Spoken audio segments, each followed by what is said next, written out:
evening, everyone. I'm Casey Hormick, and welcome to Palo Alto High School. And joining me today is Oliver Marver to give you an in-depth analysis of this game. Today we have a great matchup between the Milpitas Trojans and the Palo Alto Vikings. Any initial thoughts, Oliver? Yeah, sadly we're set for an upset here as we got the 7-0 Milpitas Trojans versus the 1-5 Paly Vikings. The Vikings are missing their star receiver, Jameer Shepard, who can really stretch the field, so that'll be a big loss. And the Trojans are led by their star senior quarterback, Tyree Bracy. Yep, and we've got the opening kickoff coming up next on MC Sports right after this.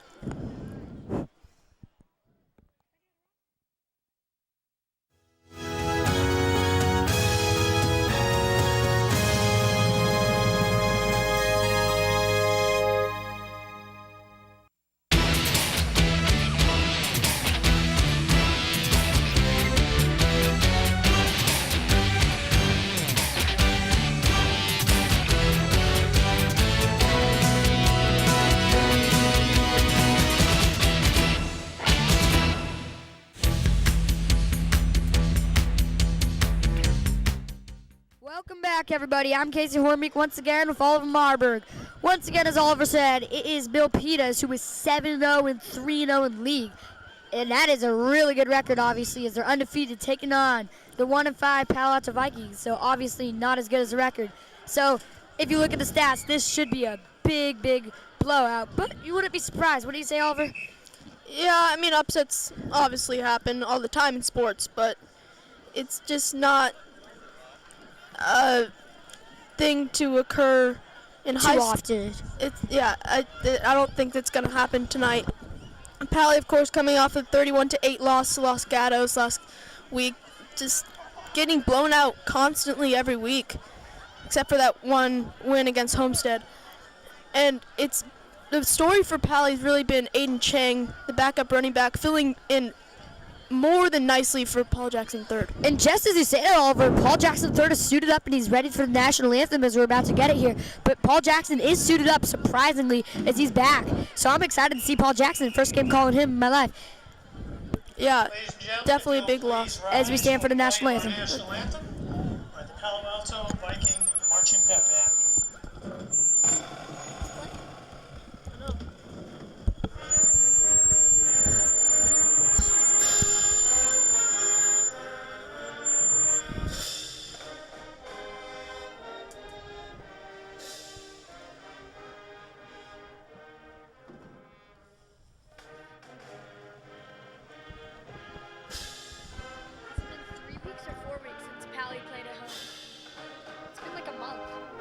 September 15th. Yeah, a month. Over a month.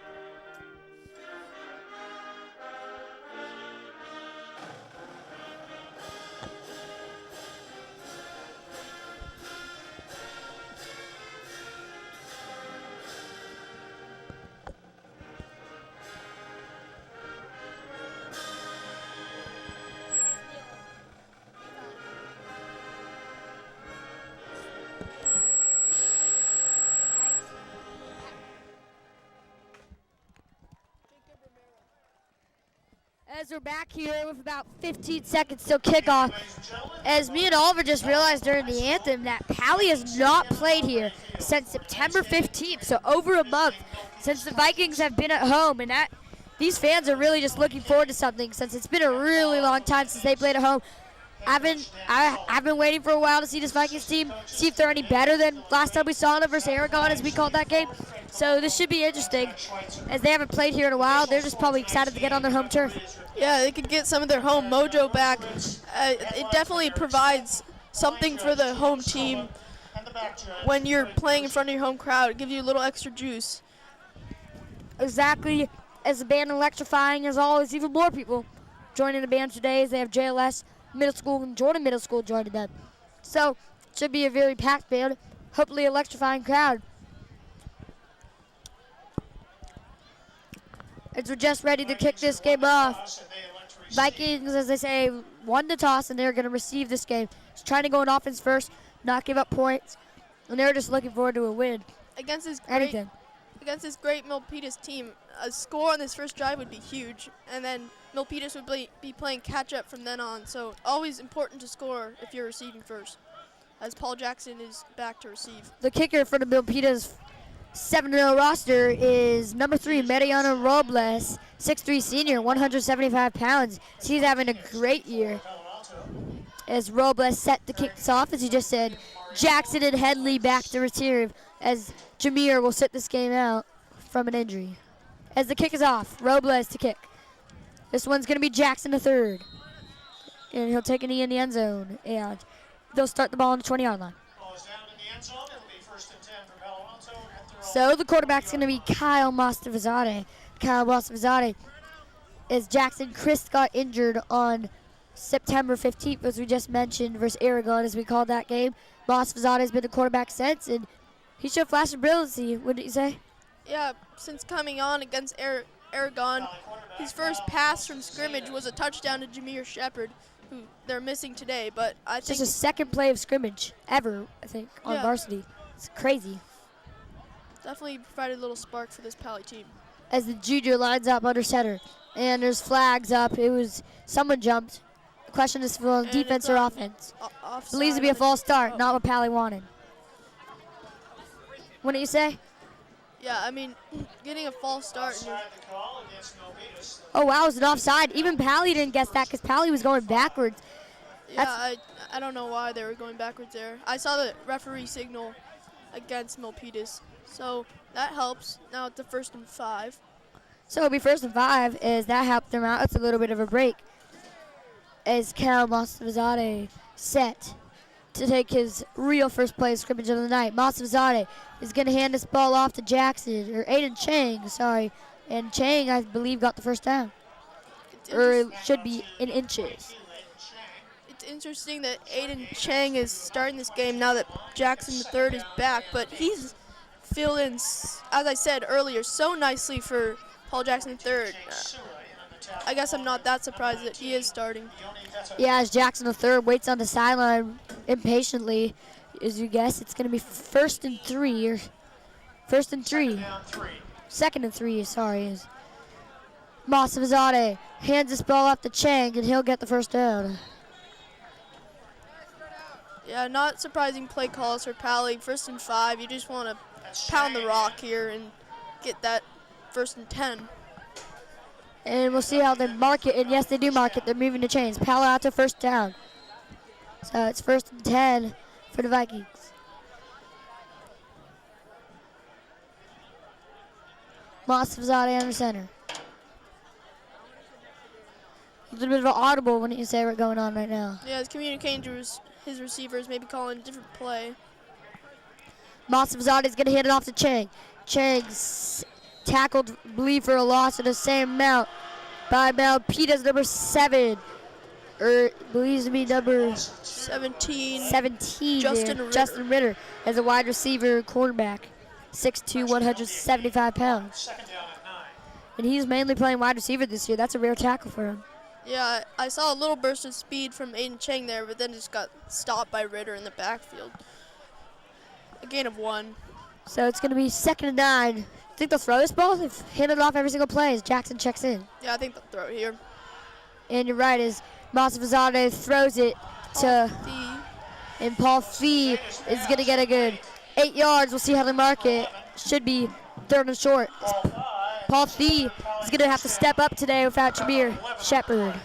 Yeah, he's a good player. He turns punts and kickoffs a lot for Paly, and just a short yardage receiver. Don't usually stretch the field with him, but count on him to get a lot of passes tonight with Jameer Shepard out. And the 5'11" junior gets the first down as they mark it. And that's a good start for Paly. 2 first downs in a row. That's what they want. Yeah, it's definitely against this great Milpitas team to move the ball. Don't want to go 3 and out. Masavazade in the gun, hands it off to Chang, fumbles it. It's recovered by number 19, Ione Vete. Vete still on his feet. Vete to the 5, to the 10, touchdown Trojans. What a start for the Trojans here. Touchdown Trojans, and that is a defensive touchdown by Ione Vete. Just as Paly thought things were going good, they fumble it, and it's 6-0 Trojans. It's just a miscommunication between Masavazade and Chang in the backfield. Gotta hand that ball cleanly. I mean, that's just one of the most simple plays in football, handing the ball off, and instead it's a touchdown the other way from Milpitas. And you gotta give credit to Vete for picking the ball up. Lots of people can't get those scoops and scores. It is surprisingly hard. It is a lot harder than it looks to pick up that ball up when all your momentum's going forward and the ball's spinning backwards. So that's a great play by Vete, and that's gonna be points on the board for Milpitas. And man, if you're a Paly fan, that is exactly what you don't want, because you started so good. Two first downs, thought, whoa, this could be our game, and bang, just a slap in the face. Defensive touchdown, turnover, touchdown Vete. Yeah, a slap in the face is exactly what it is. Just wakes them up a little bit. So Robles is going to kick this ball, and it's up and good. So it's going to be 7-0 Trojans after 2 minutes. But Paly gets the ball back here again, obviously, and so they need to tie this ball game up, or else it could get out of hand quickly. So there's going to be 9 minutes, 49 seconds left in this game, as obviously they start with 12 minutes instead of 15, like you see in the NFL or in the college football. So 9 minutes, 49, as I just said, 7-0 Trojans. And we'll see what Masavazade can do on his second possession of this day. Because, man, he started off pretty well. I mean, he's having a good game. He threw a first down. Their 2 running backs got 2 first downs. And it just a miscue with Aiden Chang, I believe it was. And Cal Masavazade went to a score for Ione Vete, the running back linebacker. He's 240 pounds, 6'2", and he's had a great year. Yeah, I don't think there's much to correct for Paly offense. I think it's just a simple miscommunication that it's just sloppy. Yeah, it was sloppy, and that's obviously not what they want. It is loud in here. It's shaky, and the man loves to do this on the kickoffs, and man, it is loud. As we're at the top of the stadium here, I feel like we're about to fall. The kick by Robles is up, and it's going to be returned by Jackson as he botches it. Finally recovers it. Jackson's going to keep going. Paul Jackson a third. Jackson a third finally gets it to about the 20. Recovers his botch. I mean, it's a fine play by Jackson because he got some extra yards at the end of that play, but I mean, you got to catch that kickoff. Didn't cost him, but for future plays. It was just right behind him. I think he didn't really he didn't realize where it was going. Maybe well. Lost it in the lights. It's a lot colder than it's been at the 2 other Paly home games. The first Paly home game on September 1st against Half Moon Bay, where they got destroyed. It was 105 degrees that day, and it was 90 degrees at night. It was a heat wave here in the Bay Area. And their other one against Aragon was still pretty hot. It was light out at this time. Now it's a lot later in the year, and it's about 55, 60 degrees. A lot colder today. Yeah, it's pretty chilly out right now. So 9:20 left in this game as time's running. Aiden Chang got stopped in the backfield there. This Milpitas pass defense is doing a great job. Rush defense, excuse me. Masavazade taking a while to huddle this one up. He wants to talk to his team before a second possession, it seems. See if they hand it off or throw it. Any guesses? I think they're going to throw it on a 2nd and 11, or they might surprise us and run it here. Masavazade runs it. It's going to be number 2, Henley. Henley on the end around, still on his feet. Good fight by Henley as he's still going for the ball. Finally brought down is Janacio Henley, one of the 3 sophomores on this Paly team. Gets a pretty good gain. Yeah, it's a simple sweep from the slot, and it's a good play call. Put Henley in motion, hike it, give him the ball, and let him run. It was a 6-yard gain, 3rd and 5 on the 25 now for the Vikings. And Tackle made by number 3rd and 5 is a lot more manageable than 3rd and 11, so good gain there. Great job by Henley, who's also having a great year. He's really good on the extra points. As we saw against Aragon, he blocked a couple of them. It came around hard. Masavzadeh on 3rd and 5, under the center. He's going to throw it to Jackson, the 3rd, and it appears how they spot it. He may have got there. Jackson, the 3rd, isn't exactly the biggest reception guy, but he gets the first down there as a marker. Yeah, it's the same route they used to get the first down with Paul Thigh. There's a little button hook on the outside, and it's working against Milpita's corner. Because Aiden Cheng's always kind of been the guy, like, the reception running back. Yeah. But that's Jackson the 3rd this time that gets the reception. So it's going to be Masavzadeh under center again on 1st and 10. Masavzadeh is going to hand it off to Chang, and Chang gets a pretty good gain. So if you saw there, Paul Thigh went in motion, and that is used to move some defenders so they can run the ball the other way and get some blockers to open a hole up. And they're moving. Both possessions for Paly, they've moved the ball well. Their first possession, obviously besides that turnover, they moved the ball well. And right now they're moving the ball pretty well, Paly. So if it wasn't for that silly turnover, this game, Paly could be winning it. Yeah, I think Paly would be winning if they hadn't fumbled the ball. I think that was just a bad, sloppy mistake. And as you see, there are 6 minutes, 50 seconds left. Milpitas' offense, Tyree Bracey, the star quarterback, hasn't even been on offense. As swallowed on the play, Jackson, the 3rd, by our man, number 19, Ione Vete. And that's another tackle. I don't understand Paly's offense right now. They're just running and running and running. I think you need to start get the passing game going, because Masavzadeh is 2 for 2, yeah, two exactly. first downs. I think they should pass the ball instead of just running it, because obviously it's not working too well. It was a loss of 3 yards, so it's going to be 3rd and 8 for the Vikings. Now you got to throw it. Yeah, I mean, I wouldn't understand a run right here. So it's going to be 3rd and 8 on the 32. Masavzadeh. This time in shotgun. 2 guys in the back. Masavzadeh trying to throw it to Steve. Picked off by number 33 as he's still on his feet. It's going to be Christian Garcia, the linebacker, with a pick. And that's not what Masavzadeh wanted. And Masavzadeh forced it to Thigh, as you see right there. He wasn't too open. The linebacker read Masavzadeh's eyes perfectly. Just a same little route for Thigh, a little hitch, and just wasn't open this time, and that's a good play. Went right into the hands of linebacker Christian Garcia, and that's already 2 turnovers in the red zone for the Vikings, just when it looked like they were moving. That's frustrating. That is frustrating. If you're a Vikings fan. Quarterback for the Trojans, number 1, Tyree So finally, Milpitas on offense, and we get to see their star, senior 5'11", quarterback, who's led this team to 7-0, Tyree Bracey. So Bracey's going to hand this ball off to number 28, Tariq Bracey, his brother, and Tariq Bracey's going to keep going. He's going to get to the touchdown. So it's a touchdown, Trojans on their first play of scrimmage on offense all day, and the brother duo gets a touchdown. So it's Tyree Bracey to Tyreek Bracey, and Paly had him stopped. He just broke the tackle and kept on running. It's just bad tackling.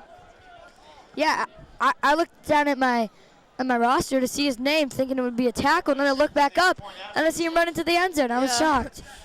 And he's actually shaking up after that play, as you see there. But, man, what a play by him. His first play on offense, Tyree Bracey hands it off to his brother, and they get a touchdown. And if Robles makes this kick, it's going to be 14-0 already. 2 silly turnovers by Paly. And he does make the kick, so it's 14-0. Trojans leading. And the kick is good. I think excuse me.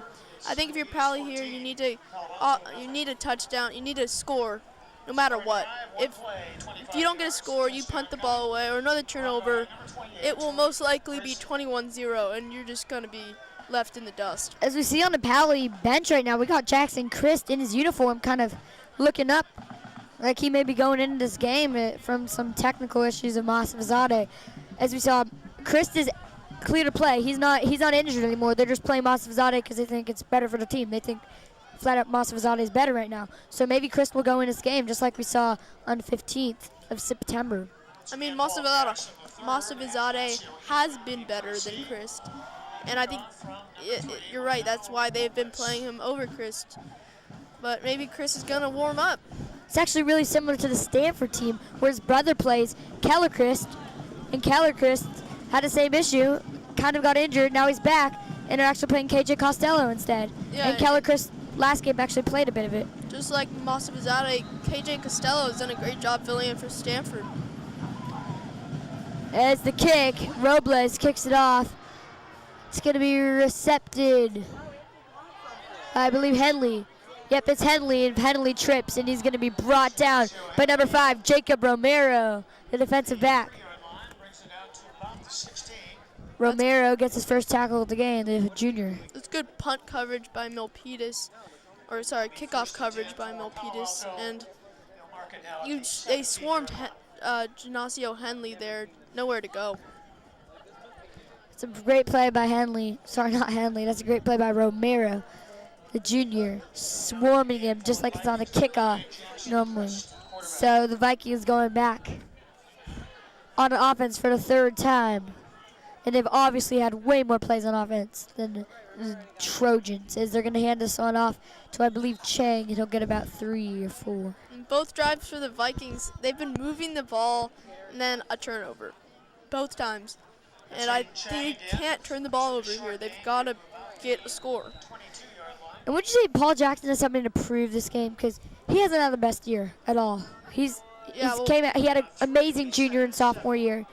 And he's coming out his senior year thinking he can break some records, and so far he's not at his best year. Well, coming off an injury, he needs to earn his starting spot back from Aiden Chang, who's done a magnificent job. And here is Chang, as you're saying. He'll get about 1. Chang once again off the right side. Another short game. Will be 3rd down for the Vikings. Comes about 2. He comes up with 2. So it's going to be 3rd Stop made by down number 32, Faven and 5. 3rd and manageable for the Vikings. Oh, and we got Jackson Christ in the game here. Number 9, Jackson Christ just came in the game. 3rd down. I think that's because they're going to throw the ball here. He may have a better arm. Maybe Mosavizadeh is a better play caller, so he's good at running the ball. If you're Milpitas, they may not even notice, but if you're really paying attention, you know they may throw the ball here. And they just do so. It's a play action. Chris is going to throw this ball deep, and it's way overthrown. And that one's overthrown to number 35, I believe. 33, Christian Garcia. Or it was number 33, Seattle Hemler. He does not appear to be on the roster, but it turns out we were looking at the Milpitas roster. So yeah, number 33, Seattle Hemler, the tight end. And Chris got rocked on that play by number 19, Ione Vete. Who's already having an amazing game. Yeah. So the Vikings are going to punt this ball away. They'll punt it out of bounds at around the 40-yard line. So finally, Milpitas is going to get the ball on their own side of the field. They'll actually have work to do instead of being in the red zone. And Vete returning a fumble for a touchdown. Last drive is just 1 play touchdown. See if they can move the ball in more than 1 play here. So 3:59 left in this game. Trojans ball, 1st and 10. And lots of people have been saying Jackson Christ has been, he overthrows the ball a lot. Was that an overthrow?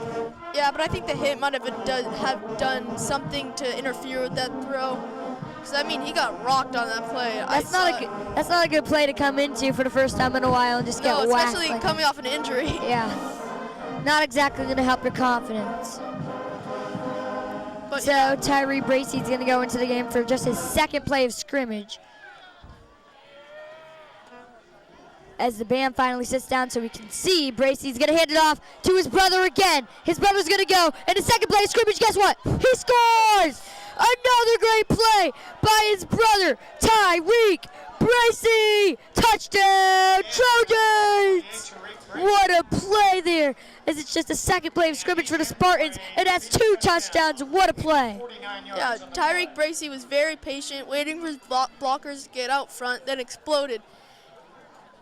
It is quiet in here all of a sudden, and that's going to get someone bummed, man. 50-yard run for Tyreek Bracey. Oh, my gosh. That Paly defense needs some work done right now. They need to change that because 2 plays, 2 touchdowns, not what they want. You can't fix it if it ain't broken, as people say. And I wouldn't be surprised if they just next drive come out and hand the ball off again.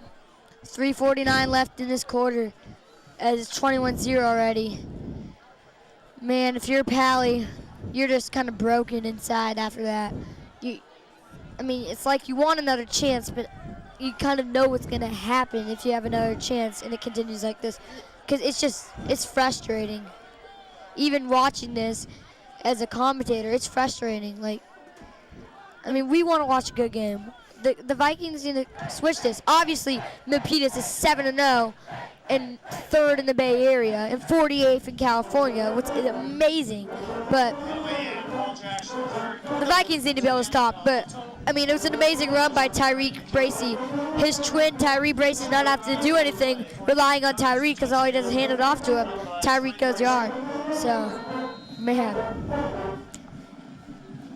They're both seniors. Tyreek is 6 foot. Tyree is 5'11". And Tyreek's 185 pounds.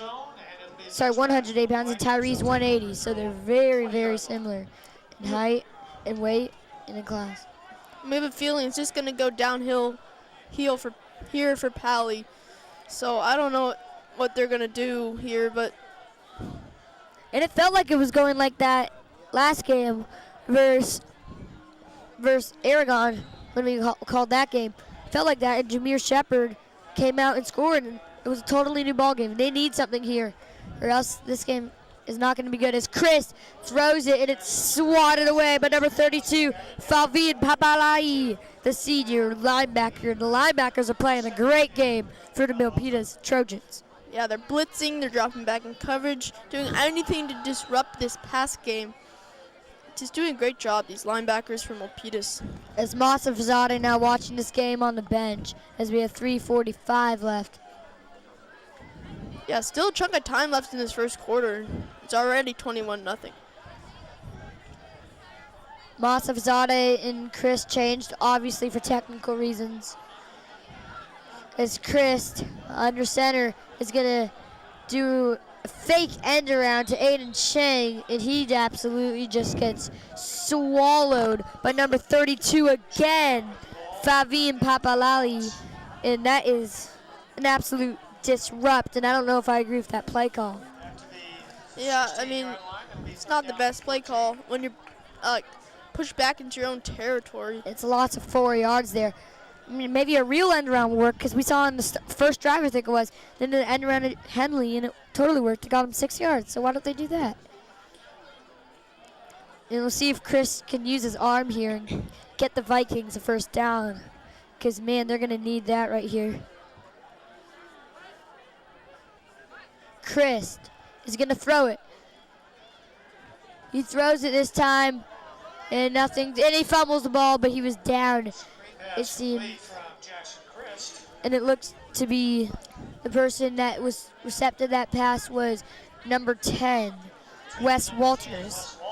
That's called a slip screen. It's where the offensive lineman let the defensive lineman pass, and they go forward and give the running back cushion as the quarterback usually just lobs it up off his back foot. And Wes Walters is the fullback for Paly Jr. He's also the leader of defense as Jimenez, the big punter, is going to punt this ball away about to the 45. This punt will be the marked out of bounds. Trojans will get the ball already in At the Palo Alto Paly 45. territory, so not much work to do. First and 10. And if I were Milpitas, I would hand it off to Tyreek Bracey. Do you agree with that call, 3rd and 14, to just do a little screen pass to Wes Walters, the fullback? I mean, it works sometimes, but No, I don't. I think they should go for maybe a medium. Or just a slant. They haven't done one slant all day. They've only done buttons, going deep, and little screens. How about a slant? Yeah, maybe two slant short routes. yardage. So it's going to be on the 45. Milpitas as their third play of scrimmage. This is Tariq Bracey. They do a play action to, and they do it to number 9. Flew to Felita. Felita still on his feet. Felita's still on his feet. Felita's going to go, and he's going to go all the way to the 5. Touchdown, Trojans. This is getting embarrassing for Paly.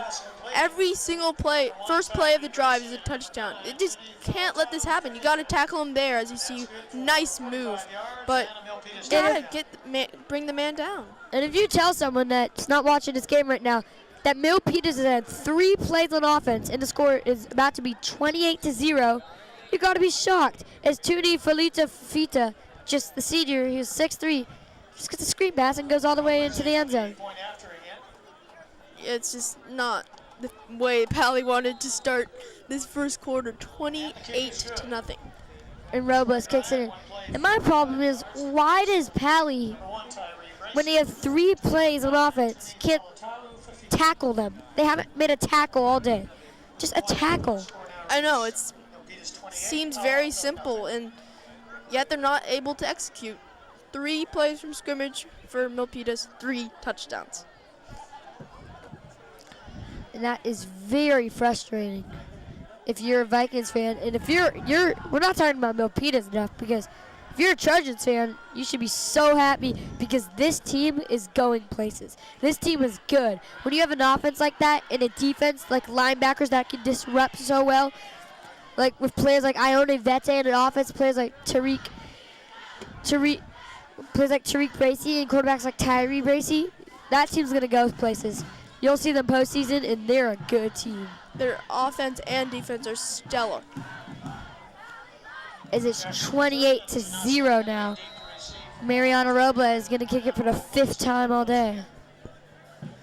Robles kicks this ball to Henley. Henley's going to return it. Henley's going to go to the 20. Henley's going to keep going.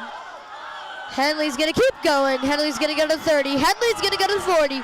Henley's going to go to 50. These fans getting loud. Henley's still on his feet. Henley's still on his feet. Finally brings down at the 45. Something good for the Palo Alto Vikings to finally celebrate about it as Junacio Henley goes 53 yards for a nice kick return. What a return from Junacio Henley, just faking out the whole Milpitas team. It was so smooth also.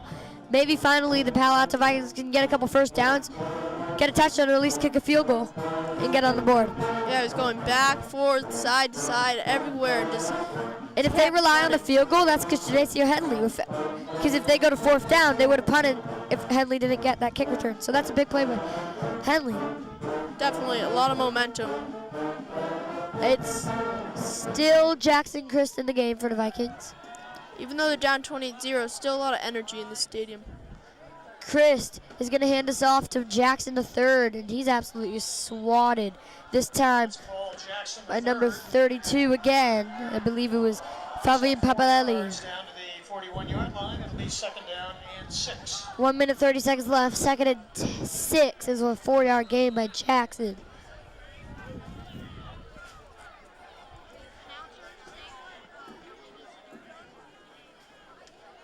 Yeah, and Oliver, what do you think Paly needs to do to just get back in the game? Anything. They're desperate. These fans are desperate. I'm desperate. Everyone's desperate. The players are. What do they need to do? They need to get this offense going. They need to score points, and their defense needs to make a stop if this is even possible to come back. They need something. And I think it's the defense that really needs something. As they call a timeout, that's probably a smart timeout to talk things over. The offense has been fine. Not great, but they've been fine. The defense has been straight out awful. It's the defense, awful. because when you only go on 3 plays and can't make a tackle and give up 3 touchdowns in 3 plays, that's a problem for the defense. The offense, I think, has been better than normal, to be honest. They've shown some just, maybe Moss was on in the first 2 drives. They got some first downs. They looked pretty good. So the offense, even though the score's 0, they've actually looked pretty good. It's the defense that's worrisome right now. And obviously, this Milpitas roster is just full of talent. So that's a huge reason. Tyree Bracey obviously is going to go somewhere. He's going to be good. Tariq Bracey, same thing. As you just saw, their wide receiver, Tuni Faluto Fafita. That was an amazing play there as he just showed this cut. He found the end zone perfectly. They've had 4 great touchdowns coming on defense. Ione Vete, 2 touchdowns by number 28, Tariq Bracey. And as I just talked about, that cut by Fafita. So 4 brilliant touchdowns by the Trojans. And I think this Jameer Shepard injury is playing a bigger part than people may realize. They were missing their dynamic player on offense, and they really miss him. As Jackson Christ is going to hand it off to Jackson III, and Jackson III looks to get about 2 or 1, maybe 3 if he's lucky, and he gets 1. So it's going to be 3rd and 5 with 40 seconds left in this first quarter. Paul Jackson III was lining up as a fullback there. Little fullback dive. Maybe a 2 running back set. So it's going to be 3rd and 5 with 28 seconds left. Jackson Christ in the gun. It's going to be a fake end around to Henley. Christ absolutely swatted as number 19 once again. Isona Vete swats him down, and number 8, Abraham Vea, another linebacker, just brings him back. And this is why I think they should play Masavazade. He gets the ball out quickly, and Chris has just been tackled once again. Yeah, if you saw in that replay, Paul Jackson III was running a little wheel route to the outside, was open for second, just Chris didn't get the protection and the time to throw it. So that will end the first quarter here as Milpitas up 28-0. Up big. It's been a good night here in Palo Alto as it's 28-0.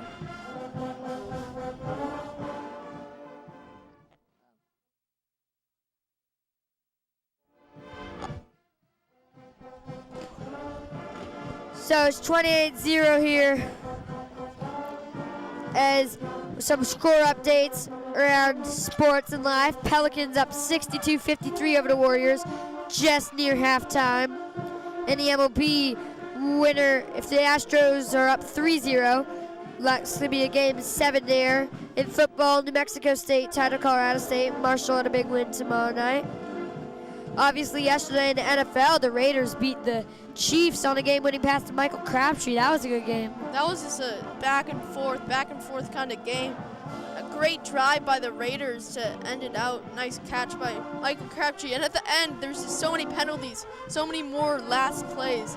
It was pretty funny to see.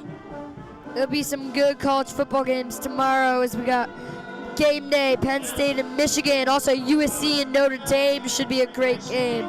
So we got sports all over the place here as it's going to be the second quarter. The Vikings are going to be going for it on 4th and 13 on the 50-yard line.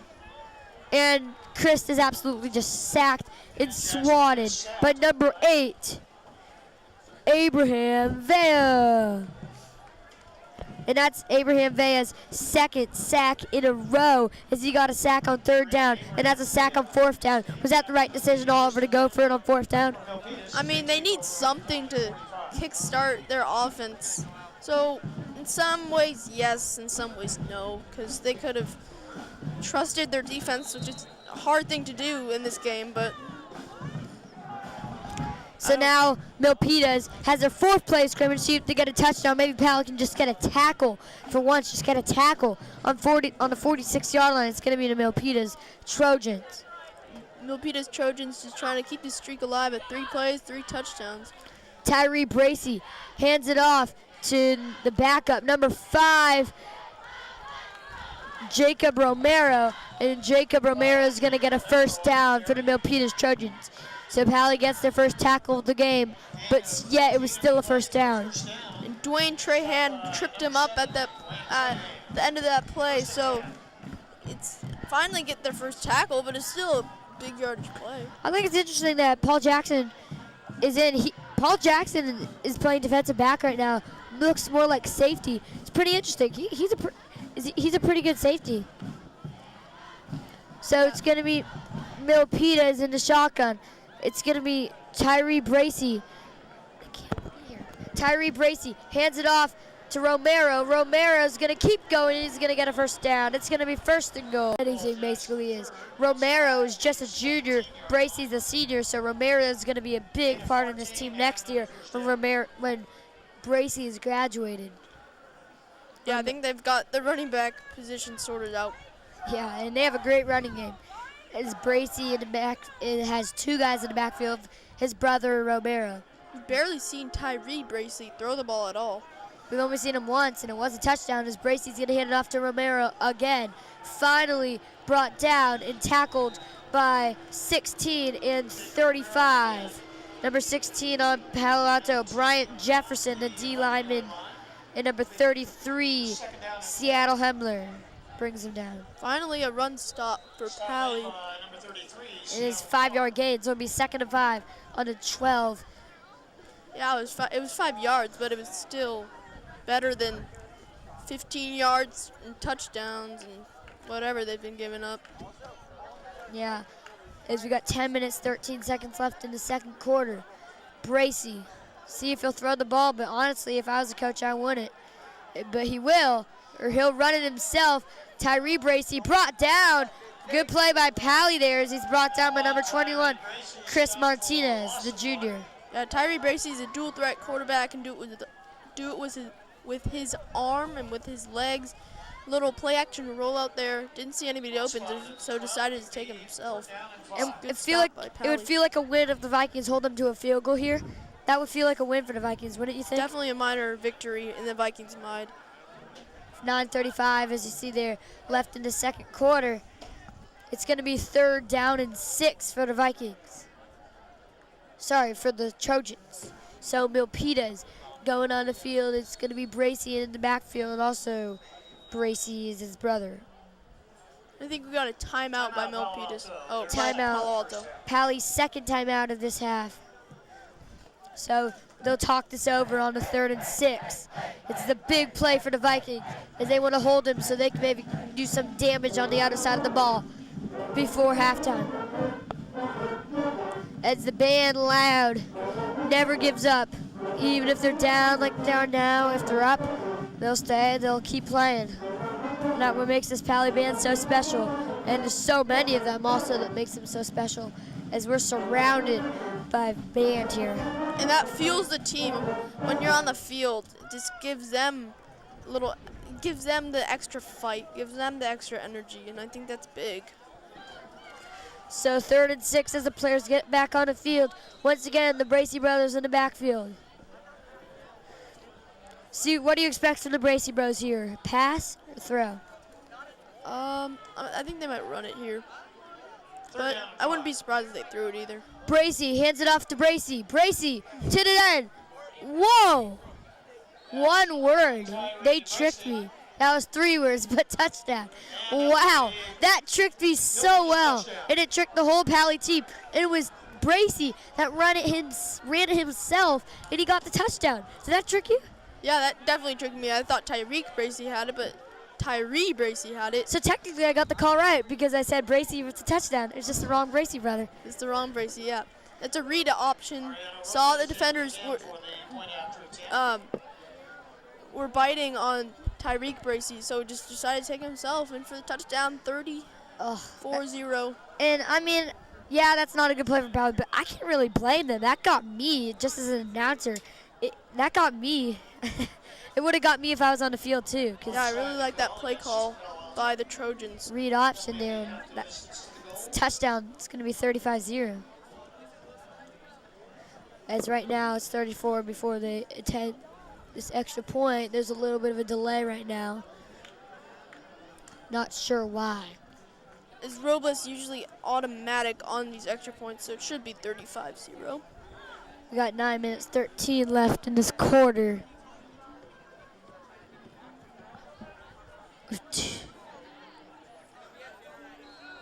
And I don't know really what the delay was, but Robles here to attempt the extra point. It's up, and it's good. Right through the uprights. It's 35-0. Trojans lead big. Wow. And this is just an utter blowout This is more than the game against Half Moon Bay. This is more in the game against Aragon. This is more than any other game. And this is embarrassing. Yes, this is the best team Paly's played all year. But still, for these fans, feel embarrassed probably right now on their home turf to just be let down like this. It's not good when Milpitas is set for 100 points in this game, by the way this one's going. Over 25 at halftime, 4 quarters. I mean, you'd expect once they get to 80 or hopefully they don't. Yeah, they will stop. 63 even, maybe to get some respect to me. If they score 100, that could be a big controversy. Yeah, but I mean, they probably could. They're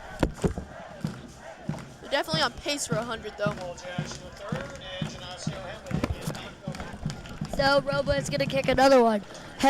Headley and Jackson deep for the Vikings. The band up. The kick from Robles is up.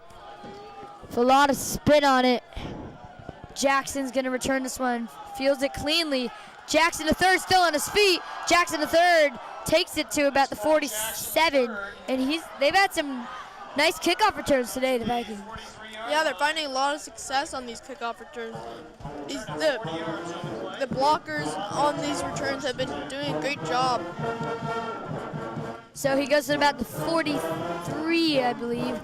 So it's going to be 9:02 left, and the quarterback checking in is going to be Christ. And I don't agree with that because I think Masvizade has played better today. He's had more tempo and momentum. So they hand it off to Jackson the third, and he absolutely gets swatted. And he'll be down for about a 2-yard gain. They've had no success in this run game, but yet they continue to go back to it. They've had no 10-yard gain plus on the ground. Their only success has come through the air, but they're not throwing it as much as I would have thought. And Masvizade still just standing there. And do you think there's a reason they took Masvizade out? Is it because that pick he threw? Maybe. I think just 2 turnovers on the first 2 drives is not a good start, so maybe they wanted their usual starting quarterback back in. Chris hands it off to Chang. Chang getting carried, and he's back.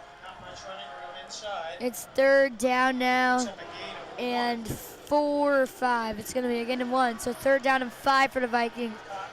And you got to think the Vikings Chris should use his arm here. Yeah, it's been a theme for the Vikings. Run 2 times, then pass. With the short yardage they've been getting, they could get it if they hand it off. Because it's 3rd and 4, but I would throw it maybe. I'll throw maybe a screen to Headley, thigh right here. Headley or thighs. They got 2 guys on the left, 1 guy in the back. It's Walters in the back, and they're going to hand it off to Jackson the third. And Jackson the third, I don't think got it. Do you agree with that play call? Not really. I think they should have passed it there. But 4th down and pretty short. I'm guessing they'll go for it here. So it's going to be 4th, and you're right. Is it right on the 50? I mean, there's nothing to lose. They lose the ball. Milpitas gets it on the 50. So they call it 4th down and 3. And I'm surprised they called it that bad of that short because it looks a lot shorter to me from here. So 7:15 as you see left in the 2nd quarter. The ball looks like it's on a 1. I don't get why it's 4th and 3. It should be 4th and 1. But either way, wow, they handed off to Wes Walters. And Walters gets the 1st down. That fooled me again. I thought they were going to Walters earlier in the play as you see the replay. A fullback dive. Plug it straight up the middle. And that's how you're going to get these short yardage. Good call. So Paly gets a 1st down. Maybe they can drive before scoring. There's 7 minutes left on the clock. They're trying to use some time. And that's gutsy. They handed off 4 times in a row and get the 1st down. I'm surprised they didn't throw it there. Yeah, I am too, but especially if this it worked. So. Especially if the Trojan rushing game is Jackson the third gets about 3 yards as Paly hands it off for their 6th straight time. Yeah, I mean, I think they need to start passing it. They need to get a dynamic offense going if they want to catch up to Milpitas. 7 touchdowns, down 7 scores. 2nd and 8 for the Vikings. And they're on the 39-yard line. That right now is not a field goal range. That's a 56-yarder. Not field goal range at all for the high school ever. The Palo Alto Vikings kicker, who we have not seen at all today, is Tyler Fogg. We're set to run it again, it looks like here. Oh. And there's a flag on the play, I I believe. think it's false start on offense. Yeah, you're right. As it's false start on the Vikings. Not what the Vikings want. As now it's going to be 2nd and 14, as they mark it. Yeah. Just saying, the kicker, Tyler Fogg, he's a junior. Do you know about him? Is he reliable? Yeah, I mean, I think he's pretty reliable kicker, but I don't think. I mean, obviously he he's that can't much kick a range out 61. here, yeah. Probably anything under 25 he'll do, but 30 would be a stretch. 61 is Jake Elliott territory for the Philadelphia Eagles. Obviously, that game winner versus the Giants. Pretty incredible. That was awesome as Chris is going to throw in deep. Finally doesn't get sacked, but it's picked off. That's not a good throw at all from Chris. And Chris was Good play by very Donovan frustrated as he walks off the field, holding his hips. And as you see here on the bottom of your screen, he's just bummed out. And we'll see what they do in the next offensive drive, as that was just a very underthrown ball. Yeah, it's the 3rd turnover for Paly already. He had Henley wide open also. Yeah, I think if he had led Henley a little bit down the sideline, I think it maybe could have even been a touchdown. It's just way underthrown. 2nd and 14 for Milpitas. This will be on the 3-yard line, as it looks to be there was a personal foul on the Trojans after the play. So it's going to be a 3-yard line. Or the 8-yard line. Looks to be as Bracy's going to come on for the first time in a while. Bracy in the backfield. Tyree Bracy hands it off to Tyreek Bracy. Tyreek Bracy has a hole, but he's tackled for a loss by number, it looks to be 99. Number 99. 88, sorry, Louis Passarello, one of the 3 sophomores on this team. Yeah, great play by Passarello, playing on that D line. His job is to plug up these runs. I think Palo Alto is honestly just guessing on that play because he could have pulled that back and ran with it just like he did on the touchdown. So it's going to be 2nd and 4, as it was a 6-yard gain by Bracy. And looks to be a timeout on this play, or was it a penalty? We'll see what the ref says. I think they're moving back. And they are moving back. So yes, it was a false start on Milpitas. And finally, Paly's defense looks to figure something out. It's going to be 2nd and 9. 9-yard line. Yep. Still 2nd down, but now it's 2nd and 8. Inside the 10 for the Trojans. Need to get maybe short passes here, get some breathing room. As the loudest chant by far of the day here so far. It is loud here.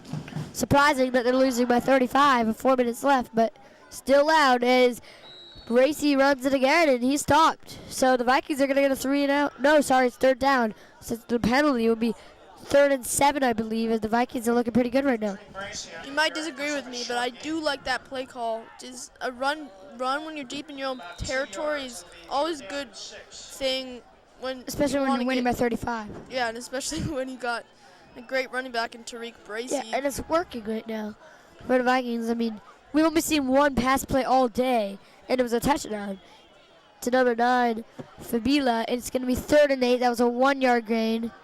Bracy hands it off again to Bracy. Bracy, will he get 8? Yes, he will. He's still on his feet, everybody, as he gets about 20 yards. And as you do all that work and it turns out to nothing as they get it on 3rd down. Yeah, they had him pinned, 3rd down.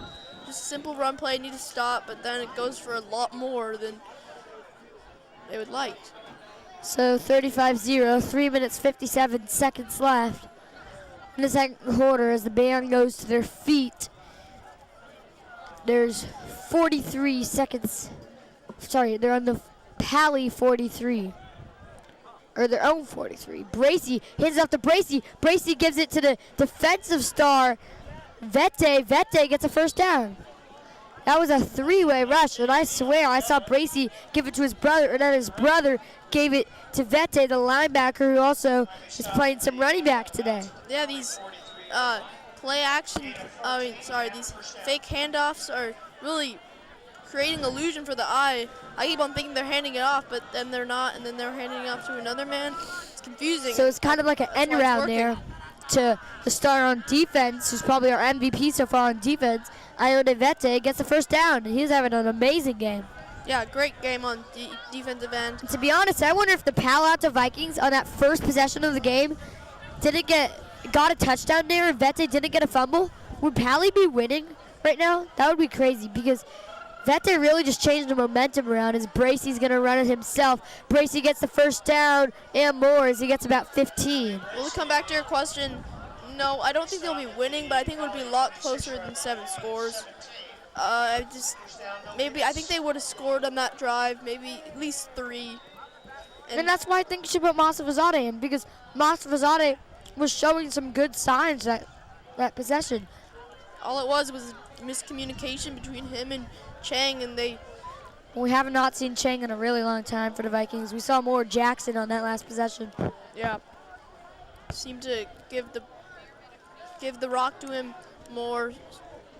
As Chang had a breakout game in their one win of the season versus Homestead. He was like the Bay Area Player of the Week that week. He had a great game that week as Bracy hands it off to Bracy. Bracy's going to go 10, and he'll go about 13 as he's finally tackled by the Vikings. And I think that win against Homestead, Chang had over 300 yards. That's crazy. And I wonder how, speaking of 300 yards, how many yards do you think Tariq Bracy has right now? Because definitely over 100 already, and it's not even halftime. Maybe Bracy's chasing Aiden Chang. And talking about Paly, they've been losing a lot lately. I think they need to move down divisions. Yeah, they're playing the powerhouses of the Bay Area, playing Aragon. They're playing Midi. They're playing teams that are super good. As you see our roster, Patterson was close. Then they got destroyed by Half Moon Bay. Then Midi, they got destroyed by. Then they got destroyed by Aragon. They beat Homestead in a 1 win. They got destroyed by Los Gatos. I mean, right now, you need to move down divisions if you want to be more successful, I think. As it's a touchdown there by Tyree Bracy over to, I believe, number 9 again. Yep. Donovan Moore. To Felipe. No, number 9, Felipe. It's his second touchdown of the game. It's 42-0, 41 right now. 0. Trojans lead big. Bracy very patient in the pocket. His line giving him so much protection. If you're the Paly D line, you gotta get in there and interfere with the pass, but just continuing to pour it on as Milpitas. Almost put up 50 in the first half. So Bracy gets another throwing touchdown. Robles, PAT's up good. Man, Robles is consistent. So it's 42-0. He's been a busy man. As soon as he comes back on, touchdown Milpitas, he goes back up. Trojans lead big. Yeah, this is not fair for the Vikings. They're coming home. They want to impress their fans, and they're just getting absolutely crushed. And who do the Vikings have next week? Because they have a big homestand. Yeah, next week they're playing Saratoga at home. That could be a closer game. Saratoga isn't quite as good as Milpitas, but they're still a good team. Then they got Los Altos and Wilcox. Their next 3 games, including this one, are at home. Then they go away to Wilcox. And that game was last week, but it got canceled due to the smoke. Yeah. So Palo Alto didn't play last week. They played the week before, but they didn't play the week before that. So Paly's hasn't played 2 of the last 3 weeks. Because they had a bye, they played Los Gatos, and then they didn't play last week due to the smoke here. The air quality was really bad about a week ago. Yeah, a lot of games everywhere were canceled in the Bay Area. Fires, of course, in Santa Rosa. So Robles goes deep, a squib kick over to number 89, and he just goes right down. That was 89. Was it 88? Ball down at the 20-yard I think it was 88, Louis Passarello. Yeah, it was Louis Passarello, the sophomore. He goes down right away. So it's going to be 1st and 10 with 1 minute 41 seconds left. And much like Aragon, this Milpitas team is very explosive in this first half, and then kind of dies down. And it's probably because they're always winning. They're always winning by so much that they. Yeah, I think that has something to do with it. Averaging 20 just under 20 points in the first quarter, and just under 15 in the second. So they hand it off this time. Looks to be Chang. And it is. He gets about 2 yards. So it's going to be 1 minute 28 is Paly just trying to score before this halftime because this is miserable right now. Yeah, this stands are absolutely emptying out right in front of us. I mean, that's where the band was, but you can see that people are leaving. People don't like this unless they're parents or friends.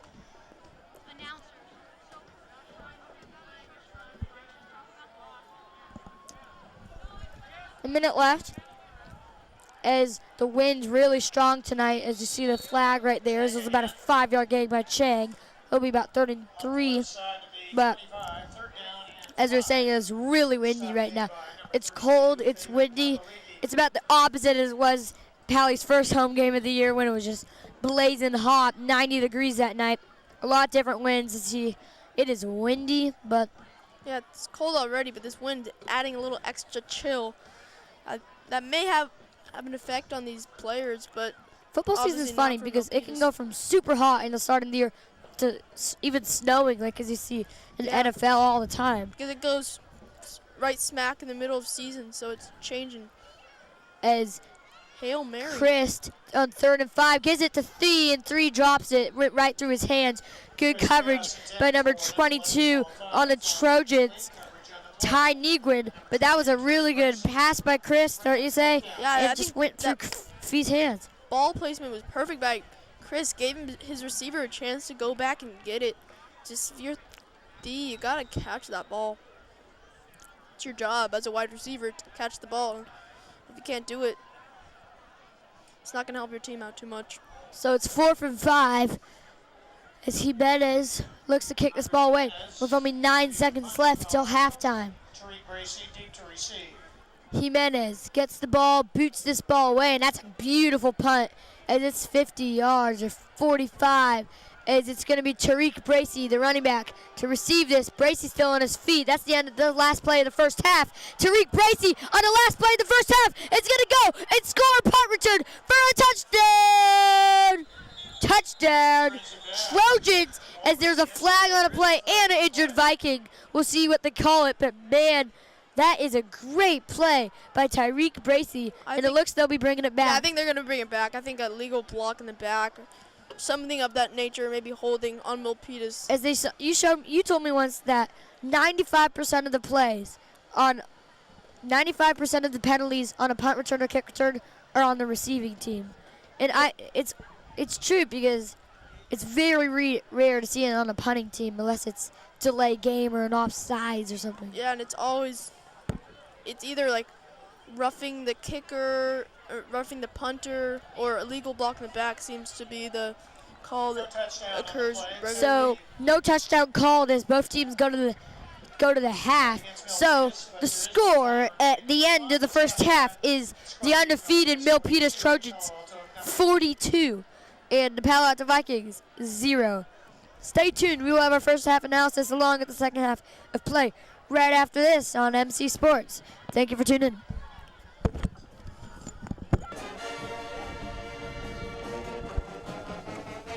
And welcome back here at halftime in Palo Alto High School. We have the Milpitas Trojans leading the Vikings 42-0.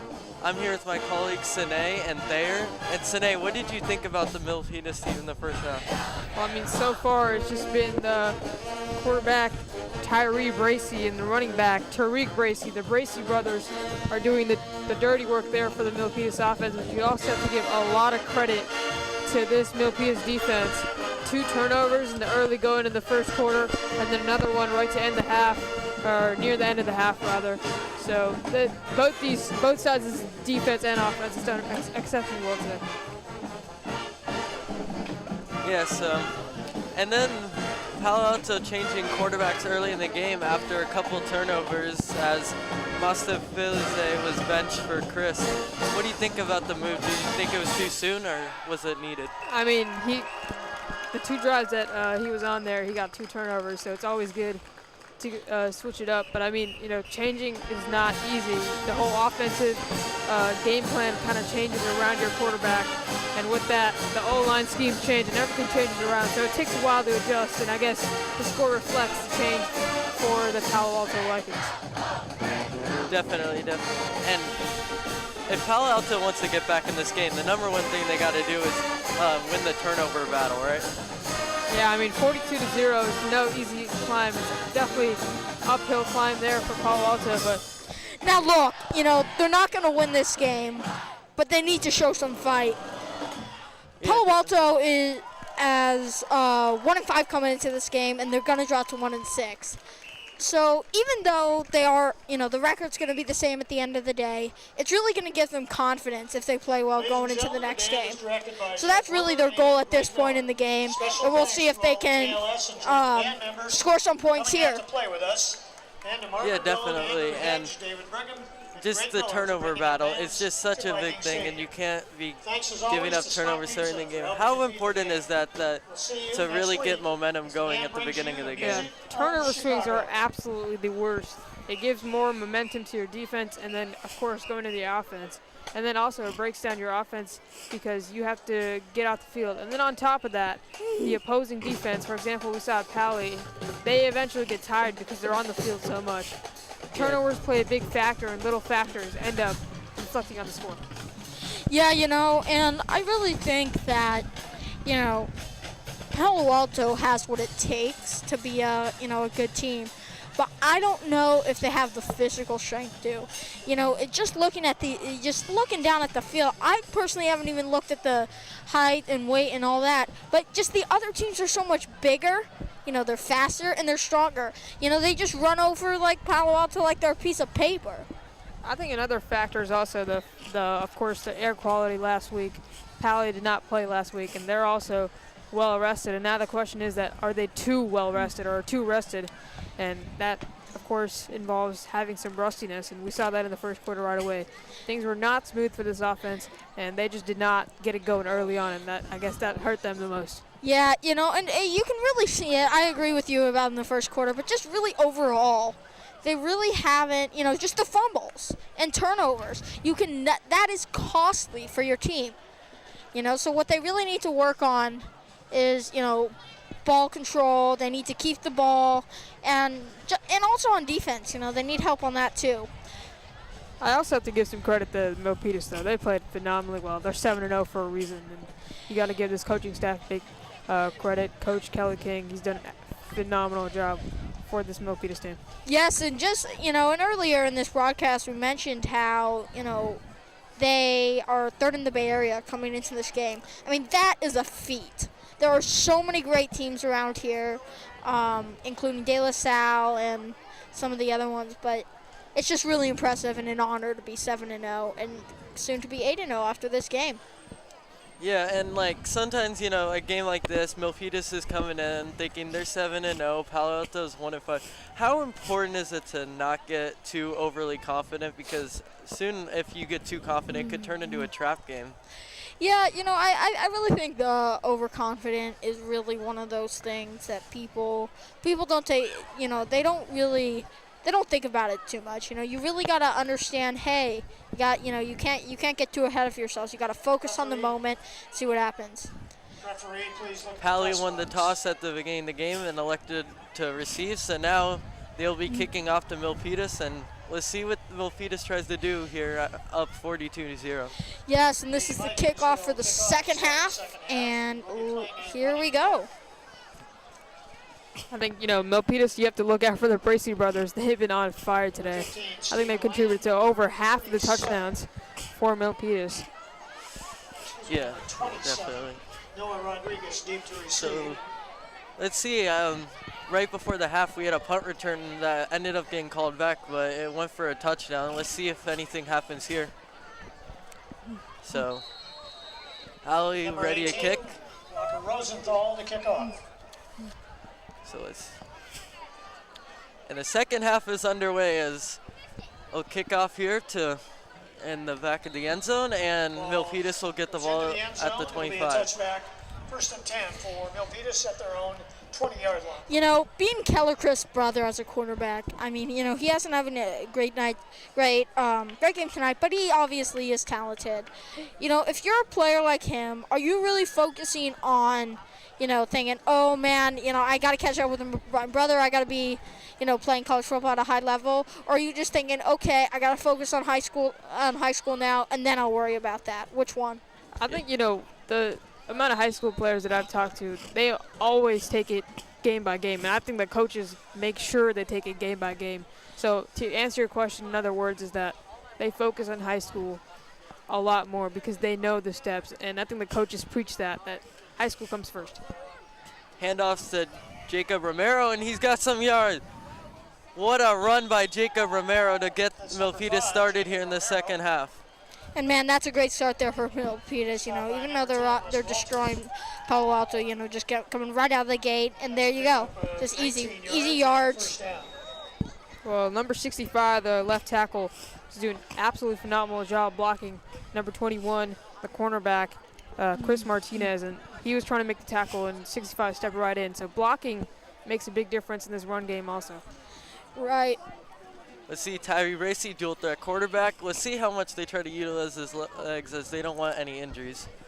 And here's number 23, Quinton Yago with the carry, and he is stuffed. Great job by the Palo Alto defense. Kind of a weird formation we saw there, two running backs to the left and to the right. We rarely see that, but I think good job by the Palo Alto defense there. Very. You know, Palo Alto really, you know, they need more. They just need defense. They need run defense. They need pass defense. They need lots of help right now. As that was a great carry there. Yeah, something interesting to note, Tariq Racy, starting running back, has not been out for the last two plays, and maybe this is just big lead, trying to get more playing time. Hopefully no injuries to worry about. Yeah, but, you know, you got to think about it this way, too. You know, injuries at a high school level aren't as much of a concern as they are in the NFL. You know, it doesn't, slower game and stuff, but really one of the things that I feel like is hurting high school football is the concussions. Yeah. And I think that's one of the reasons why you can see rosters getting smaller and smaller. So over time, they have been more conservative about, okay, I got to rest this guy now, you know, and the concussion protocols have been becoming more and more strict over time. Yeah, there's also a possibility that he is just being taken out. I mean, great first half. They're up by 42. You know, just getting other players playing time. And how big is that to get everyone going, everyone getting playing time? Well, interesting here. We see that same formation that they were last down. And here's Bracy. He'll throw over on a little bubble screen to PJ Vine. And PJ Vine's got some yards. He will go all the way for a touchdown. But there is a flag, and this one is coming back. That is going to be a hold on Milpitas, unfortunately. Crucial, but boy, that was fast. He went, I think that was his 40. His 40 was probably like a 4-second flat right there. That was super fast. But unfortunately, it's coming back. It is holding against Milpitas, so this will be coming back. Interesting call on 3rd and 6 to go with the bubble screen. That's true, but I mean, I guess they know about a speed that they know something about the speed that we don't, and of course we saw that there. He was gone. There was not any Paly defender who was going to tackle him there. And that also is really bad because it moves them back 10 yards. So now they're a little bit of a negative. We have a little bit under 9 minutes to go in the third quarter here, with Milpitas leading 42-0 here. And man, oh man, Palo Alto looks just lost on defense, and they really need help on offense too, as they have been shut out. I think the story is really tackles. I mean, a lot of people do say that good tackling wins football games on defense, and As you guys might have seen, they didn't have a lot of tackles in the first quarter. To your point, they actually didn't have any. And really, I feel like people don't recognize that. And there's Bracy over Fuss, and a little poster out to two new bodies there. Oh, it's a fumble! And it looks like Milpitas recovers, and they do. So, I mean, in the first half, he had a couple touchdowns out here, and let's see what went wrong here. I mean, they do retain possession, but, I mean, fumbles aren't good. And here's the bubble screen that got called back for a holding, and you can see just really fast, and you probably didn't even need that holding, but it's football. 12-yard gain. Real quick note on the last play. That's why ball security is so important. He was trying to make moves, juke the defender, and ball security is so important. He caught a lucky break there, honestly. Yeah, especially leading 42-0. You don't want this game to go in Palo Alto's favor. Absolutely agree. Little less than 7:30 to go. First down and 10 at the 33. Double running back. Bracy will hand it off to Jacob Romero, and he is stuffed again for around a 3-yard gain. Well, that's twice now. They went right back to that same side, and they got stuffed right away. Good job there by Wes Walters playing defense there. As we now have 7 minutes left in the third quarter here, with Paly leading. Pardon me, Milpitas leading. Yeah, so let's see. I mean, up 42-0, dual threat quarterback and Tyree Bracy. Not expecting to see a lot of read options, but screens worked for them the first half, and they seem to be working again for the second half. Even though there's a lot more intent, like they're really trying to pound the rock and get the running Bracy's game. got some legs too, so we have to think about the read option. And there goes Bracy. Bracy trying to go free, and he will be very close to the first down. That is just really impressive there. I mean, that mobility and that speed to get outside. I mean, he looked like he was gonna get tackled for a loss on that play, and he just kept running, sprinting to the outside, and he just grinding for that first down. What a play there by the quarterback. Yeah, and it's just the little things that are so important in a game like this. Just Bracy, getting out there, but the big thing, going out of bounds and not even like trying to get tackled, just going out of bounds, being safe. How big is that, like, to see in a high school quarterback? Yeah, I think the best thing he did was stay in bounds. The time keeps on going again. You don't want to stop this clock, give Paly more opportunities. You want to stay in bounds, slide in, and keep it so. Here they are in the pistol. Will be a handoff to Jacob Romero, and Romero with around a 6-yard gain. And their quarterback, Tyree Bracy for Milpitas, he really, I mean, I don't know about you guys, but I think he has the potential to possibly play at a Division I school. Yeah. He is so mobile. He can throw. He can run. He's just an overall beast. Yeah, Bracy a senior along with his brother, so both of them got to start thinking, I mean, high school football senior, this is the biggest year for football. Colleges are looking at you. So I think the most underrated thing about a quarterback is his footwork inside the pocket, going outside, and we've seen excellent footwork from Bracy. Calm under pressure. Back in a pistol formation, they'll give it to Jacob Romero again, and another decent gain. And how important is it to really just establish the running game inside? Super important. It makes your D-line tired, as they have to keep on trying to stop the run game, especially if you go inside. Second, it also spreads the offense out because you go pass, run, and that makes the defense a little more spread out and creates more running lanes for touchdowns. I do agree with you, but you really got to remember, they're consistent of what they do, but the pass, run, but their formations aren't always the same, and I think that's what's really confusing Paly. Weird formation here is it will be a little bit of a fullback dive back to Jacob Romero, and it looks like a 2-yard gain. That's an interesting call there on 1st and 10. That you usually see that on a 3rd and 1 or possibly 3rd and 2 play. I think it's clear what they're trying to do. They're just trying to run this clock out. It's already 4 minutes left in the third quarter. They're just trying to run this clock out, not take any risks really, and try to slowly chunk away some yards to get to the end zone. Yeah, I completely agree. Yeah, Paly has not gotten the ball in the third quarter, and we are under 4 minutes to go.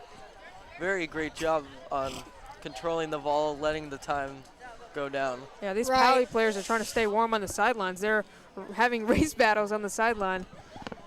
Here we go, 2 running backs, split gun, and let's see what Bracy does here. Bracy will hand it off once again to Jacob Romero, and he's got some yards, and that is a touchdown. What and a there run. and there we go again. You know, just weak on the run defense and pass defense too. A great run there by Romero. Give credit to the blocking there. Once again, Ramiro was patient. He stood behind his blocker and then found his way to the end zone. That's patient running, and that's honestly really good for running. If he can convert his 7th extra point, that would be a great feat. As the extra point is now up and good. And we have 3 minutes and 19 seconds left in the third quarter here at Palo Alto Stadium. Yeah, so let's see if Palo Alto can really, how important is it, because we addressed this earlier, down 49-0 now, how important is it to not get shut out? I think, honestly, if I was Coach Sullivan for Palo Alto, I would really look forward to kind of prepping for next game. The best thing you can do right now is to go over your plays, start from the bottom, look over your plays, look over all the schemes, and play really against probably one of the best defenses in the CCS right now in Milpitas. So you really have to check your playbook, your schemes to help you out for next games. Yeah, definitely, and let's see if anything happens on this kickoff. Last time they Milpitas decided to squib kick because a couple of really nice returns, granted in them having to do, because that's been really how Palo Alto's been getting their yards, is these kick returns. Well, we have quite a show of attendance here tonight as we have the 8th grade band coming into play. Yeah, so let's see what they decide to do here. Squib kicked last time and due to some good returns. That's how Paly's been getting most of the yards. It'll be interesting to see what they go to here. One positive, really, as you mentioned, is the kick return and the punt returns. They've been getting a decent amount of yards on the kick returns and the punt returns. We'll see what they do here. So Mariano Robles will kick this one away, and let's get going. A little squib kick. Little squib kick here, and that is little misplaced, as that will be Janugro Henley, and he is down around the 13-yard line. That just really shows how fast the Milpitas, just everyone on Milpitas, they're just so fast, so strong. And although he didn't, he didn't really approach that ball right, that, it was so easy to show. Safe to say we have a fan of Milpitas here. Yeah, so, I mean, just to elaborate on that speed, just a squib kick, the only way you're going to do a squib kick there is if you know that your team's got enough speed to go down and tackle him there. All right, so let's see what Jackson Christ can do here in the second half. We'll struggle a little in the first half. And no, they are going back to Kyle Masta Fizede, as that is a handoff that will not go anywhere. And man, did he get mobbed there. So let's talk about here that they're going back to Kyle Mata Vizede and benching Jackson Christ, who already had come in for him earlier in the game. Yes, as I mentioned, they're trying to go back to their first-string quarterback. Masfazade is their first-string quarterback. So I think initially what they're trying to do right now is just to, A, either get some points, or B, just revamp, retool, and try to get their first offense going the way it was. Masfazade, a quarterback and wide receiver, junior. Let's see if he can put together a great drive here and get Paly on the board. As we now have Palo Alto, he goes back, he hands it off, and the handoff, and a nice gain there by Aiden Chang, and that will be close to a first down. That's really the first time Chang's had a wide open lane like he had there. He really has not gotten any running room. Credit to his Milpitas defense. And this game is such a, and tomorrow, there's some games tomorrow, such as the Alabama-Tennessee game. Do you see that one turn out like this? I mean, it'll be interesting. Alabama, #1 ranked team in the country. We'll see. They're really good. And here we are with another handoff to Aiden Chang, and a decent gain there, probably around 5 yards. Well, to go back to your Alabama-Tennessee question, the foundation we see in those players really starts from high school football, and that's why high school football is so important for these players to get their fundamentals about football right and correct. Number 1 seeds come from all around the high schools, and the players really learn from their high school programs. They really do, you know. Whenever you watch football and, you know, you're a young star like this and you're looking to maybe get into one of those schools or play for them, you know, you can really learn. Yeah, many, and here we go with Montevizete giving it to Paul Jackson III, and nice gain there. Did he get the first down? I don't know. Let's see here. Let's see what they go to. I think he stepped out right before, just short. And this will probably be the end of the third quarter unless they hurry up here. Nope, this will be the end of the third quarter. After this quarter, Palo Alto will have a 3rd and 1 on their side of the field, a crucial down if they want to get any points whatsoever on the board. And here we go. The 3 quarters are in the books. And I want to go back to the point that was made about high school football being the foundation. Many NFL greats like Tom Brady, Drew Brees, they talk about their high school experiences and how that was like so key in their coaches, and that's what really got them to the next level. Yeah, well, Tom Brady went to Sarah. Drew Brees went to Westlake High School in Austin. Both those are really good football programs. And so, yeah, good football programs like this. You know, even when you talk about Tyree Bracy, he could be something in the future. He's very special. He's mobile. He can throw. A lot of different things you see from a quarterback. And then, of course, the other side is Jackson Christ, who has his brother at Stanford. And so you see kind of a 2 contrast where one sees the opportunity and has the opportunity, and one potentially could be a really good player. We see Wes Walters, running back and middle linebacker, talking over with this coach. I mean, it's got to be hard to put like a smile on your face and keep your head up when you know you're down 49-0. How big is it to keep going and not let your confidence? I mean, probably none of them have a smile on their face right now. I mean, you're down.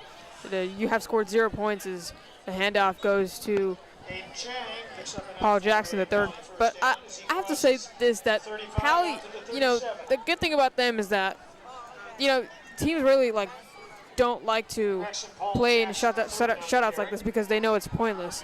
But I think, the best thing that Paly can do right now is just play on, go look forward to the next game and try to win that one instead of thinking about this one so much. So let's see what they do here. We got 2nd down, and we have I formation here. Let's see. Marbury going to hand it off to Paul Jackson III, another short gain.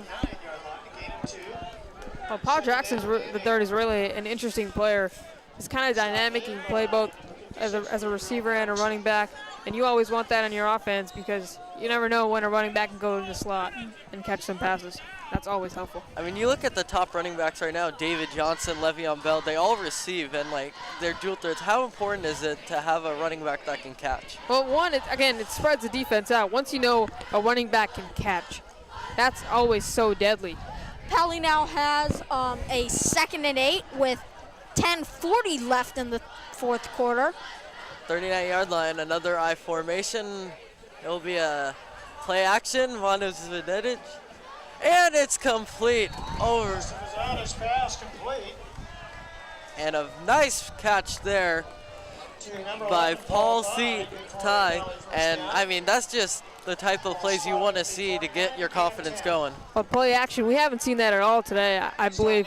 And play action really spreads the defense out, as I said. Again, I keep saying that. But it's a very important term because the defensive line expects a run. They get confused, and then it opens up the cornerbacks or wide receivers for a catch. Paly now has a 1st and 10 with just under 10 minutes remaining in the 4th quarter. Yeah, and I mean, I know that the comeback's not good, but I mean, Paly seems to be really taking their time here, not concerned about the clock in the slightest. I think that's good in a way. You have to really look at your plays. They haven't got anything going. Nice run there. Just type of runs you want to see, the grit and grind by Wes Walters, running back and middle linebacker, who we highlighted earlier. Wes Walters on the carry. Walters, a junior, 6 feet, 225, big man out there. Kind of their power back. Yeah, Paly can really play him as a fullback, as an extra blocker for Chang or Paul Jackson III. And that always helps because you have an extra blocker, more running lanes. Yeah. And how important is to have a good O-line? Because we see the best teams in football have O-lines. Like, how important is it for a quarterback and a running back to have? It's extremely important, and that's one of the things that's really disvalued in all of football. As you see, it'll be stuffed up here. Nothing really going there to try to give it to There is now Aiden Cheng. And, I mean, it's been a while since they've given him the carry, so, don't want to get anyone too cold. I mean, it's hard to treat running backs. We already saw earlier this year with the New Orleans Saints, they really tried to go with 3 running backs. And interesting to note here, the Houston Astros have defeated the New York Yankees to send it to a Game 7. Winner of that will play the Los Angeles Dodgers. Very interesting. we now have a 3rd and 3 for Palo Alto coming up with about 6:15 remaining in the game. Let's see, Mostavede looking. He has got his man, Janico Henley, the guy who was responsible for some of their very nice kick returns in the first half. And I think that was incomplete. The referee called it down. And no, they are going to call it incomplete. And now 4th down, they have to go for it here. Yeah, just try to get something going. They really haven't gotten anything going at all. It's just not good for Palo Alto offense heading to the future. So let's see what they go here. Let's see what Milpitas does, because, I mean, interesting, 4th and 3. It's kind of in that in-between range. They could do a blitz. They could run zone. They could just go man-to-man and just rush 4. What do you think they're going to go to here? I think they should do a box concept. You're a little close. It's 4th and 3. You always have to look out for the run, as there's a big fullback right next to the running back, so it's probably going to be a run. Wasazede looking. He's going to go right for his man, and that will be close. I'm not sure if he got it. As you see some fans enjoying their time, throwing the football around. And they will say he is short, so Milpitas will take over, and that is really That's Kieran's brother. And that is really a crushing, blow there, because Paly really looked like they were starting to move the football, and it's just not good to see that. It seemed like Paly was getting something going as they were right about at midfield, but as usual got cut short by the Milpitas defense. And There's now about 6:30 left in the game, and we have a 1st and 10 for Milpitas. And Tyree Bracey is taken out of the game, as that'll be a short run there for Quinton Yago. And interesting, I mean, we talked about this earlier with injuries. You don't want to risk anything. So let's see if they keep trying to run the ball here. yeah, with just 6 minutes left, I think that's all the option you have. You don't want to pass it. I think at some point it's also kind of taunting. We now have an injured player down on the field. You never want to see that. That is number 7, Dwayne Trahan. He is a running back at DB, junior, 6 feet 190. Just do not want to see that. I guess he got up pretty fine, so limping a little. So it's probably a leg injury. Yes. So do you guys agree with the call to take out Tyree Bracey? Absolutely. I felt like they should have taken him out really in the start of the second half. 42-0. I don't think there was a point of him even playing another down. Rest is very important, but you have to do it the right balance. So it's all up to Coach, not Coach Sullivan, excuse me, Coach King to make the call. And nice run there by Jacob Romero, as he will be close to a 1st down. So, I mean, they're just continuing to pound it inside. It's just really good football there by Milpitas. We now have about 5:30 left in the game as the clock is winding down, and Milpitas has a 3rd and 1. So they will not give him the 1st down, 3rd and 1. I mean, we'll see what they go here. Got to just be going inside. Robert Espedia, the new quarterback. He will hand it off to Jacob Romero, and he will be stuffed. That will be very close to a 1st. Not sure if he got it, though. Joe Reynolds, what a nice tackle there. He tried to spin away, but he couldn't get there all the way. Good tackle there by Reynolds. Stop by number 66, We now have under 5 minutes left in this game as, man, oh man, Milpitas is just destroying Paly. They're up 49-0. Yeah, and I mean, they did not give him the first down here. Interesting call to see what Coach King does here. Do you go for it? Is unwritten rule sometimes you don't want to run it up on them, but they will go for it. I like the call. Why not? We'll see shotgun here. Espita getting the ball. He will hand it off to Jacob Romero. Oh, nice little hurdle there to get the first. Almost looked like he was doing the stanky leg there to get over the defender. Now Milpitas will have a 1st and 10 in Palo Alto territory with roughly 4 minutes to go. Yeah, they just keep moving, and I don't blame them. They're trying to chew this clock out, keep the shutout. A shutout always does good for your players because the players themselves get very happy. Yeah, Paly's starting to get a little tired. I mean, understandable, with the way Milpitas is just running it down their throats right now, as it will be a handoff to Yago. And he will be stuffed. And that interesting tackle getting him by the arm there by Aiden Chang. We already saw him play running back, but he's also a linebacker, so a nice dual threat there. And that's really rare. Even though it's high school, for a player to play both offense and defense, that is rare. You get 1 or 2 guys that do it on a high school team, but it's not common. Yeah, and I mean, a lot of people try to do it, but it's very hard to be effective on both sides. I mean, exhaustion plays a big role in it. I mean, when you're a guy like Aiden Chang and you're playing running back, a position where you're constantly running and you'll get tired, like it's crazy to see him play linebacker too, as we have a penalty. As Milpitas will have a couple plays left, and then they will be able to just take a knee.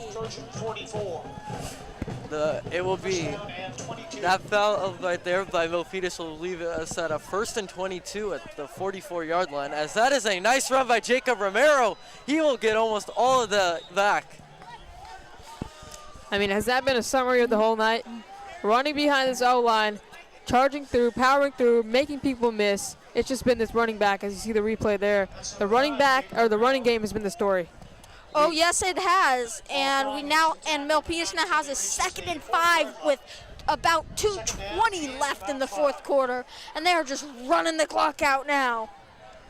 Yeah, so let's see. I mean, they're just doing the same play. How long is it? Let's see if the Paly can really catch up. And now they'll go back to Yago. Nice little combo there, and he will get around 2 or 3. Yeah, but not enough to get the first down. If they get this first down, they will be able to kneel it from now on.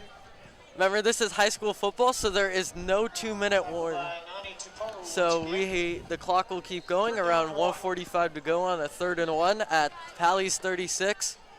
And how important is it to have 2 really good running backs? As you know, very important. As we'll see Espacita get it, and he will low snap, and he'll give it to Jacob Romero, and that will be a 1st down. Yes, Palo Alto just, man. Yeah, and you can see, kind of bland, it's hard to get excited when your team's losing 49-0, and I don't mean that in any weird way. It's just... Sorry to cut you out there. Honestly, I don't know how they're playing. It's so cold. My hands are numb. I don't know how they're being able to tackle people. It's like 50 degrees right now. Milpitas now has a 1st and 10 on Palo Alto's 32-yard line with about 55 seconds left. And here comes their victory formation, as they will just kneel it here. And that is always a very nice feeling when you can just take a knee, the game is over, your hard work has paid off, and it really did for Milpitas, 49-0. We don't even know what the score could have been if they didn't go to a run-heavy approach here in the second half. Well, time of position is really the main thing. They took 10 minutes off in the 1st quarter. Final kneel of the game as clock will run out after this play. And that will do it. That will do it, and now Paly's really going to have to go and look at it. And see, our final score here is Milpitas 49, Paly 0. We want to thank our entire MC Sports student crew. Our next broadcast will be on October 27th. For my broadcast partners, Thayer and Sinyehi. Thank you. I'm your broadcaster, Justin. This has been a student sports production of the Mid-Penn Media Center. Have a great Friday night. Thanks for joining us.